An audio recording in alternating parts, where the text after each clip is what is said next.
Thank you, Chairman. So two things.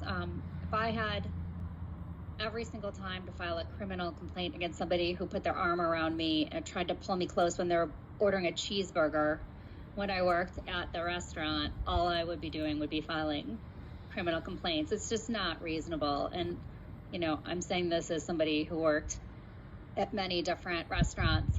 And finally, I became a bartender because it gave me the ability to put some space between me and the people who are ordering from me.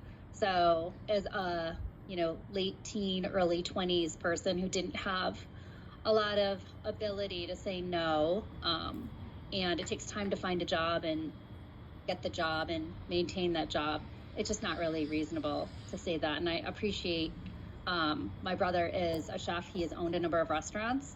Predictability on his business is really important. But also previously being a waitress and a bartender and a tipped worker, you rely on the goodness of strangers in order to make sure that you have enough money that day. And so I think that if we had to redo this all over again, would we choose to pay people minimum wage, or would we choose to have them be tipped workers? And I think pragmatism, it would win out, and we would pay them a minimum wage in order to make sure that we say, we appreciate the work you're doing, instead of relying on the goodness of the strangers that day who may be in a bad mood. You gave them good service. Maybe they never really intended to pay you a decent tip. But at the end of the day, you do have to go home and you do have to buy yourself your own lunch and dinner and pay your own rent. So I think the reality of it is that paying a predictable minimum wage isn't too much to ask in general. Business owners will understand that, will know that, and will be able to manage their overhead.